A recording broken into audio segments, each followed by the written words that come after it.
Hello বন্ধু, আজ একটি ভিন্ন স্বাদের ভিডিও নিয়ে উপস্থিত হয়েছি। তাই ভিডিওটি শেষ পর্যন্ত দেখতে অনুরোধ করব। বন্ধু, দেখতে দেখতে অনেকটা পথ পেরিয়ে এলাম। দেখেছি 50-এর বেশি বর্ষাকাল। বর্ষার রূপ বদলেছে। যত দিন এগিয়েছে তত বর্ষার রূপ পরিবর্তিত হয়েছে। আগের বর্ষার রূপের সঙ্গে এখনকার রূপে পার্থক্য অসীম। আগে বর্ষা এলে আমরা মাঠে বা রাস্তায় বেরিয়ে পড়তাম, বেশ আনন্দে ভিজতাম, কাদা মাখতাম, পুকুরে সাঁতার দিতাম, পুকুরের জলে ডুবে বৃষ্টির নুপুরের ধ্বনি শুনতাম। সেই ধ্বনি শুনে কি যে আনন্দ হতো তা ভাষায় প্রকাশ করা যাবে না। এখন বর্ষা হলে বাইরে থাকলে দৌড়ে এসে বাড়িতে নিরাপদে আশ্রয় নিতে হয়। কারণ মেঘের গর্জন আর আকাশে ঘন ঘন বিদ্যুতের ঝলকানি দেখলে বড্ড ভয় হয় এই বুঝি বাজ পড়ে মারা না যায়। বর্ষার সেই আনন্দ আর পাই না। আগে বর্ষা হলে মাঠে মাঠে কত রকমের যে মাছ বের হতো তার ইয়ত্তা নেই। তবে শোল, ল্যাঠা, কই, পুঁটি, শিঙ্গি, মাগুর ইত্যাদি আগেও ছিল, এখনও আছে। তবে আগের তুলনায় এদের সাইজ যেমন অনেকটা কমে গেছে, তেমনি সংখ্যায় কমেছে অনেক বেশি। আগে যখন ইলশে গুঁড়ি বৃষ্টি হতো তখন বুঝতাম যে এবার ইলিশ মাছের গন্ধে প্রত্যেক বাড়ির হেসেল ভরে যাবে।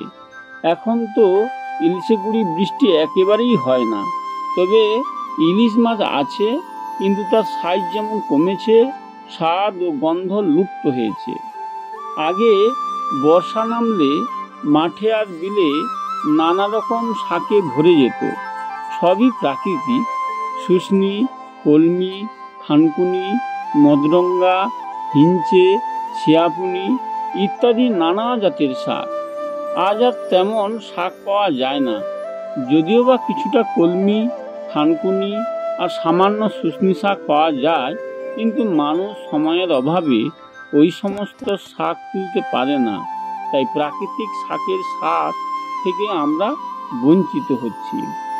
বর্ষা এলে তাকে দারুণভাবে অনুভব করা হতো। যেমন ভিজে ভিজে ধান রোপণ করতে যাওয়া, মাঠে তেলো কাঁকড়া বা চ্যাং মাছ ধরা ইত্যাদি কাজগুলো মনকে আনন্দ দিত। এখন বর্ষা আসে ঠিকই, কিন্তু ওই কাজগুলো করার কোনো সুযোগ আর নেই। কারণ মাঠে তেলো কাঁকড়া এখন দুষ্প্রাপ্য এবং চ্যাং মাছ বিলুপ্ত হয়েছে। বর্ষার একমাত্র আনন্দের উৎসব হলো রথযাত্রা। বর্ষায় ভিজে ভিজে কতদিন যে রথের মেলায় ঘুরেছি, জিলিপি স্বাদ নিয়েছি, আর পয়সার অভাবে কাঁঠালের দোকানে ঘুরে ঘুরে কাঁঠালের গন্ধ শুঁকেছি, তার স্মৃতি এখনও অক্ষত। শুধু সেই সময় নেই, বয়স নেই, আর সেই বর্ষার আনন্দ নেই। এখন বর্ষাকাল, কিন্তু ফেলে আসা দিনগুলোর কথা ভাবলে সত্যি কষ্ট হয়।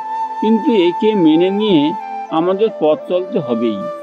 বন্ধু, আমি যা বললাম তাতে কি আপনারা একমত? আপনাদের বর্ষার কোনো অভিজ্ঞতা থাকলে তা কমেন্ট বক্সে কমেন্ট করে জানান।